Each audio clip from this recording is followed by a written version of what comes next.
I do want to ask, like, out of everyone here, who feels like if they went to an event or they was in a space and there was people that would be good to connect with, how many of you feel like you could approach someone that you don't know and talk to them? Couple of you? Okay, cool. Because I wanted to ask, how do you develop the ability to talk to people? How do you work on that? How do you improve on So I've never practiced. I'm a person who I'm quite spontaneous. So I just kind of make stuff up as I go along. And it tends to work out. But the thing that happened to me is when I was a kid, I was really shy. And the thing that flipped is when I went to uni, this is from my perspective, so it can't apply to everyone, is that I made a realization that if I go to any events, for the most part, you will never see these people again, most of them, right? So that freed me from having to worry about what other people think, because I know I'm there. I know I'm nice to people. And that's the main thing. So if I act the fool, if I'm like going crazy, as long as it's fun but it's not harming anyone, all those things, it doesn't matter if people think I'm silly or whatever. And that literally, once that clicked in my head, that's why I said I have no shame now. But that's because that's decades of experiences.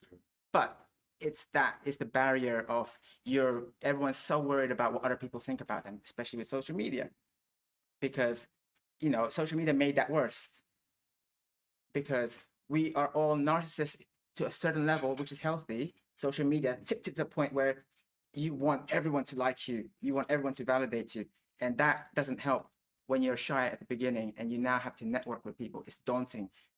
So, but just as long as you're nice, if you meet rude people, don't stew about it. When you meet rude people, just go, thank you for your time, have a nice day, and leave. Just disengage. Not worth it, not worth the headspace. And that's it. So that's why I'm quite positive for the most part. And because I am like that, when you're positive, you'll be surprised. People want to be around you. People want to help you because that person's nice. I'm going to help that person. But if someone is like, oh, no, then while they would help them, that would not be their instinctual reaction. And so again, it's the same thing as what I said about when you're doing at the beginning, where you're talking about the place that you're applying to, you connect it. It's a symbiotic thing, because I'm nice to people, which means people are nice back to me. But I don't do it as an agenda, because everyone can tell if you're being fake as well. Because people are smarter. We are smarter than other people think sometimes. Yeah. Do you have any other tips on how to talk to people, getting better at talking to people? Yeah, I'm just trying to think how I did it, because I mean, I'm introverted, so I always prefer not to talk, despite current circumstances. I think so. I guess two things for me is, like, particularly in games, like you said, people like games for the most part, so you can always connect with people on just a personal level. What game you do, what are you playing, that kind of thing, that basic thing. And then the other thing for me as a business owner, doing things like the campaign and other things that we do, is realizing that you have value, basically what it comes down to. And that I've, even just the past year, been in spaces where you kind of question, like, why am I here? But you're reminded that you bring a value. And once I realized that, it made it much easier for me to just be in spaces. And even if I don't necessarily want to talk, I can just exist in the space and I'm cool. And then if someone has a conversation, just being able to strike up conversation with people. So yeah, even in the past, I don't know, like 6 months in, like, sort of BAFTA events, although not the same ones you go to. I need to still work on that. Japanese embassy, like, was that last month, and just being able to know, like, you offer a value and being comfortable in a space because of that. So those are the two things that I'd say. I would, sorry, there's not quite not disagreeing, there's different ways, but to me it's don't get in the mindset of I have to have a value to be here. Yeah, that's not, yeah, I didn't like that. To me what I've said and what you've said as well, it boils down to the confidence, all that stuff, is that you're comfortable in your own skin. Yeah. Yeah. That's a hard thing to. Yeah. It's easy to say, but it's actually quite hard to do. I'm comfortable in my own skin. They put me in Argyle, and we did a photo shoot. And I was like, I taught the person how to do a catwalk run while I was wearing that stuff. Doesn't matter, but it's because I'm comfortable. I can wear that or whatever. I can talk to people. I can talk to government people. I can talk to an intern the same way, and that comfort, it makes everyone relax. Yeah. And then Or you can do the other thing, just get comfortable with being uncomfortable, which is the route that I do. I purposely put myself in situations where I am not comfortable, so that I can get used to that, and like go to events and networking. So I used to do like door-to-door sales. That will boost your confidence, because when you can knock on a random person's door and tell them about I can't do that. I can't do that. Please find you. Suddenly being at an event with a load of people that are into the same thing as you, you're like, oh, I actually like talking about games. This is easy. So yeah. But I do want to get into some audience questions. Yeah, we've Got got time some for some coming through in the questions. chat. Yeah. How should we do this? We've got time for a few questions, and then I know we've got like, if you can believe it, even more food. Yeah. So yeah, how do we want to do this? We do have some questions coming through, but first of all, how many people, does anyone have any questions in the audience now? We'll go right in the back there. Hello. Yeah. Go for it.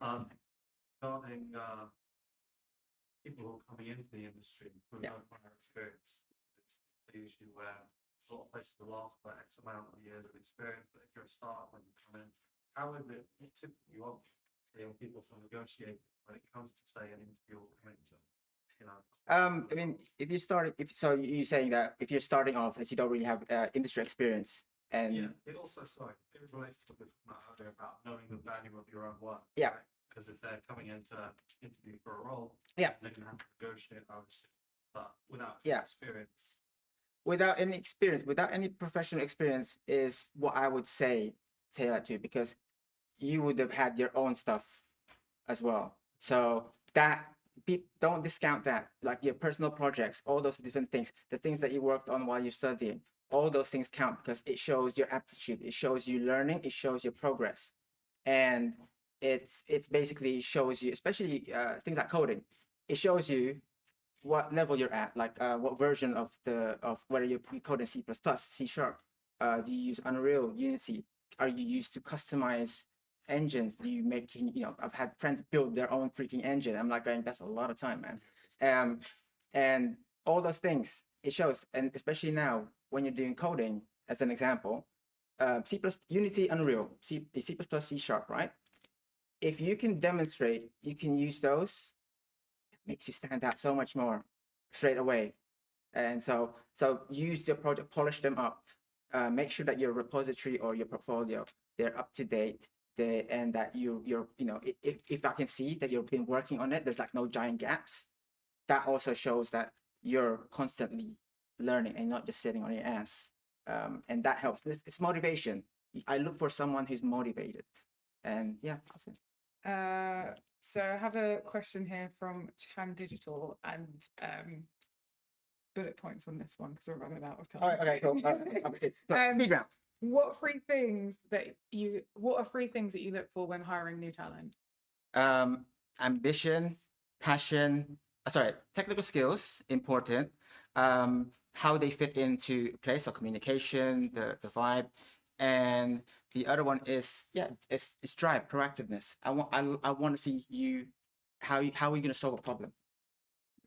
Not that you have the answer, but how are you going to solve this problem? Show your workings out. It's really important. I second that. I mentioned Alex earlier. He showed the working out. So I mean, his work is like fantastic, but I wasn't concerned with the final output, because what he had done is not what he's going to do for me, but it is the process. So seeing how he got to where he ended up showed me that, okay, you can do that for me, and that shows me you can do other things as well. So definitely that, and proactiveness is just key. Anyone else? Questions in the audience?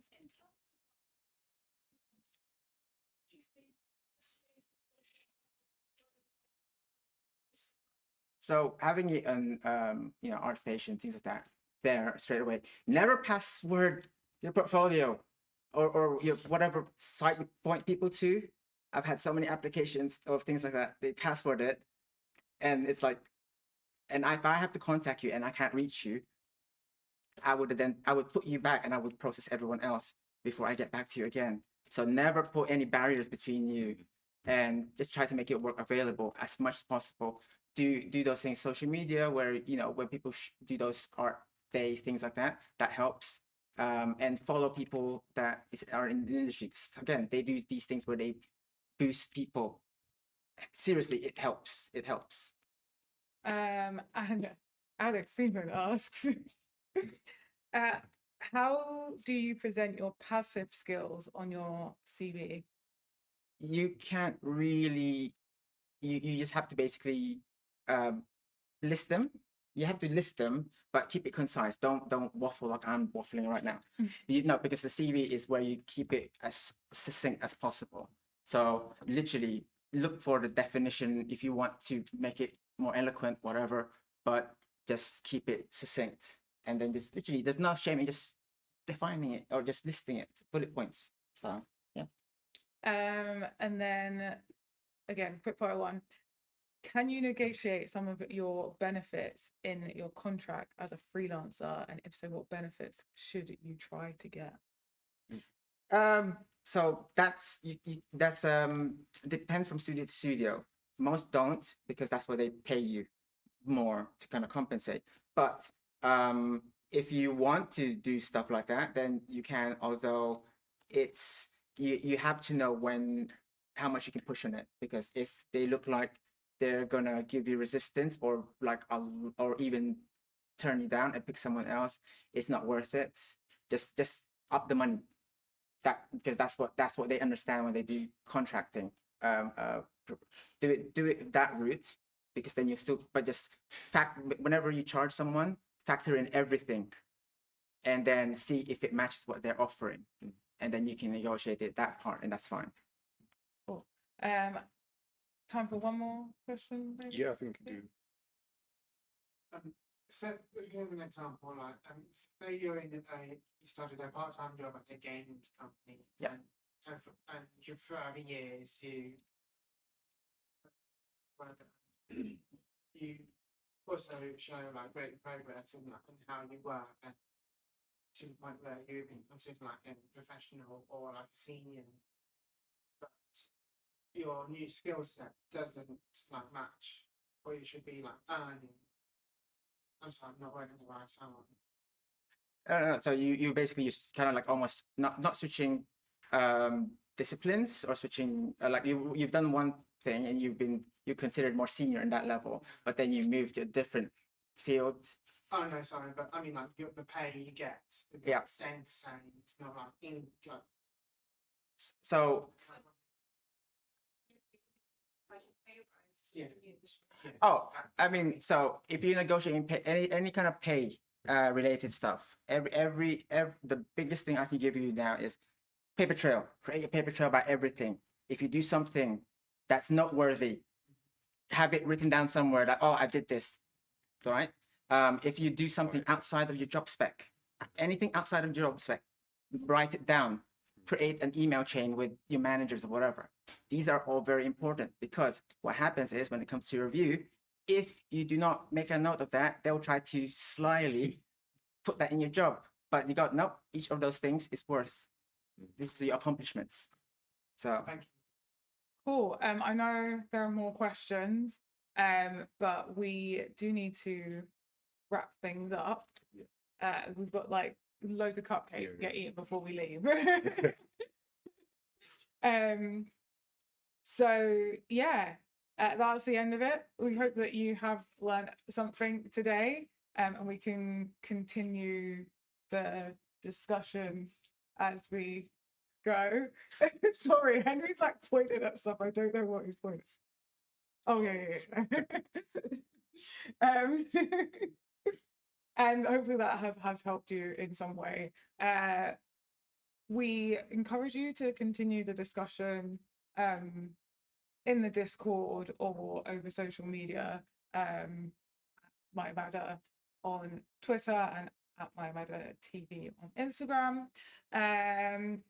But yeah, thank you so much for joining us, Terrence. Thanks. Right, Now- with Terrence. Yeah. Thank you. Big thank you to King for hosting us and also supplying some goodies at the back. So before you leave, make sure you grab some of those along with your cupcakes. And also want to thank everyone that's joining us here today, as well as the 40 participants of our Do I Look Like a Gamer campaign. You can see those across our social media. We're in the process of releasing this year's 40. And you can also get involved with various activities coming up throughout the year. Our next one is London Comic Con. Yeah, next week. Yeah, next week, 24th to the 26th of May. We'll also have our Cupcake and Gamepad Social, which is Saturday the 6th of July, which is a great, more cupcakes, networking, awesome activities that we have there. And then we've got more to come throughout the year. I'd also like to thank our sponsor, Rocksteady Studios, to make sure that we continue to pass on this message. And also a shout out to the mayamada team. We have some of our showrunners here. We have Henry on photography, Nigel. That guy. I have to be here. Yeah. So yeah, thank you to all the team for helping us put this together. I think I stole your. You did, it's fine. We Do can you want round me up. to just? No, yeah, you could. Do you finish want up. me Yeah. You can get involved. You can help spread the word, and retweeting us or reposting us on X. You can get involved in the event, but you can share the word and just keep talking about it. And if anyone is watching and would like to support on a partner support, much like King have, then feel free to reach out to us and we can get you more information on how you can do that. Yeah. Yeah. All right. Well, yeah. Where can we find you online? Oh yeah. Oh, Yeah. the Truly Mad on Twitter. I still call it the Truly Mad. Yep. So on Instagram the same. On LinkedIn, it's my real name, Terrence Cua. TERRCENCE. It's there again. I'll be around. So we as I said, people want to have a chat or things that I don't mind, and I mean it. Like I said, if you need like some pointers on CV, things that literally just connect with me, and we can I really don't mind just basically having other people's CVs. It doesn't take long for me, and if I can give pointers, I'll do it. And if anything, the one thing I can say is just take pride in what you do, because that goes towards the confidence stuff. Take pride, be proud of what you're doing, and just and also just try to enjoy yourself. Don't be so serious. The people are so serious, so focused on being professional, being adult. I'm the contradiction, because no, you can be professional but have fun, and it goes a long way because it gives you that motivation. And yeah, and because you're working in games, man, it's like it's like Jesus, like for me, Our worst place is to work. Yeah. Yeah. Yeah. Okay. Thank you so much. What ended there? I was just gonna say that mayamada also do some other stuff. Oh yeah, I forgot. Sorry. Go Okay. Well, so last thing is I mentioned. Okay, I'll get to that in a second. Yeah, that's fine. So last thing, we do have our podcast where you can hear some of the interviews. Story X Story comes out every week. We interview a lot of creative professionals. We have a live stream series, Casual Conversations with Comic Creators, where I talk to a different comic creator, particularly for those interested in illustration, art, that kind of thing. Just follow us on Twitch, because we do a lot of things each month, and events like this as well. And the not too serious thing that we do is games night Games night, once a month, where we try and learn a random game. Yeah. I'm really good at it, and Nigel's terrible. I just like, so, yeah. Come join I us just show for up. that. But yeah, thank you all. That's it. So we can get to the cupcakes. Wait, what? I'm not. Hey there, I'm Nigel from mayamada. Thanks for watching our video. Don't forget to subscribe and check out the other great videos we have on the channel. You can also join the Gamepad Discord and check out the next event at gamepad.events. We'll see you soon.